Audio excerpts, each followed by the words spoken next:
بسم اللہ الرحمن الرحیم۔ اسلام دین ہے، مکمل دین ہے، مکمل نظام زندگی ہے۔ یہ اپنا غلبہ چاہتا ہے۔ جب یہ غالب ہوتا ہے تو دین ہوتا ہے، جب مغلوب ہوتا ہے تو مذہب بن جاتا ہے۔ مذہب اور دین میں فرق کیا ہے؟ مذہب صرف 3 چیزوں پر مشتمل ہوتا ہے۔ کچھ عقائد ہوں گے، کچھ مراسم عبودیت، ریچولز، اور کچھ سوشل فنکشنز، کسٹمز۔ بچہ پیدا ہو تو اس کو کیسے سیریمنی کیا ہونی چاہیے، عقیقہ ہو، بیپٹائز کیا جائے، کیا کیا جائے۔ کوئی مر جائے، ڈیڈ باڈی جو ہے اس کو ڈسپوز آف کیسے کیا جائے، جلایا جائے، دفن کیا جائے، کیا کیا جائے۔ کوئی تہوار منانے ہیں۔ یہ 3 چیزیں جو ہے یہ مذہب ہے۔ دین میں آتا ہے تو مکمل نظام زندگی۔ اسلام میں یہ 3 چیزیں بھی ہیں، عقائد بھی ہیں، ایمانیات ہیں، پھر عبادات ہیں، نماز ہے، روزہ ہے، حج ہے، زکوٰۃ ہے، پھر سوشل کسٹمز ہیں ہمارے۔ بچہ پیدا ہوتا ہے تو عقیقہ کرتے ہیں، شادی ہوتی ہے تو اس کے اپنے لوازم ہیں، نکاح ہے، ولیمہ ہے، پھر کوئی فوت ہو جاتا ہے تو اس کے لیے تکفین ہے، غسل ہے، تکفین ہے، تدفین ہے، دفن کرنا ہے، نماز جنازہ ہے، وغیرہ وغیرہ۔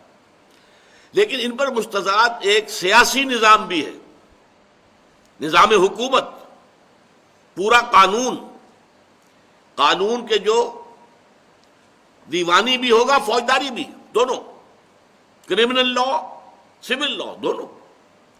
پھر اس کا ایک معاشی نظام ہے، فلاں چیزیں حرام ہیں، سود حرام ہے، جوا حرام ہے۔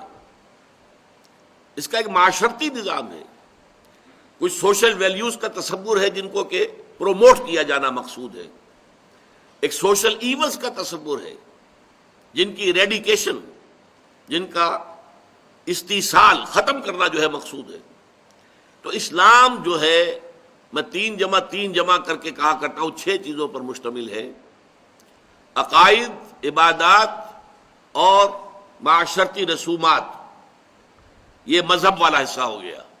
سیاسی نظام، معاشی نظام، سماجی نظام، یہ دین والا حصہ ہوا۔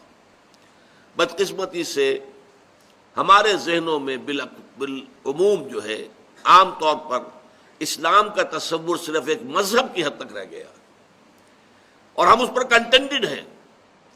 بلکہ ہمارے بہت بڑے عالم دین نے انگریز کے دور میں کہا تھا کہ ہمیں کوئی کام ایسا نہیں کرنا چاہیے جس سے کہ ہمارے حکمرانوں کو تشویش ہو، اس لیے کہ انہوں نے ہمیں مذہبی آزادی دے رکھی ہے۔ انہوں نے نماز پڑھنے کی اجازت ہمیں دے رکھی ہے، روزہ رکھنے کی اجازت دے رکھی ہے، عید منانے کی اجازت دے رکھی ہے، ساری اجازتیں ہیں ہمیں، لہذا ہمیں اپنے حکمرانوں کے خلاف کوئی حرکت نہیں کرنی چاہیے۔ جس پر علامہ اقبال نے پھر پھپتی چست کی تھی، ملا کو جو ہے ہند میں سجدے کی اجازت، ناداں یہ سمجھتا ہے کہ اسلام ہے آزاد۔ اسلام کہاں آزاد ہے؟ اسلام کا قانون فوجداری وہ تو یہاں نافذ نہیں ہے، اسلام کا سول قانون وہ تو نافذ نہیں ہے، شراب کے یہاں لائسنس ہیں، ٹھیکے ہیں، زنا کے ٹھیکے ہیں، زنا کے اڈے ہیں۔ یہ اسلامی نظام تو نہیں ہے۔ تو اس اعتبار سے اس نظام کو ہم ذہناً قبول نہیں کر سکتے، اس کو تو بدلنا، اس کو ختم کرنا، یہ مسلمان کی زندگی کا مقصد ہونا چاہیے۔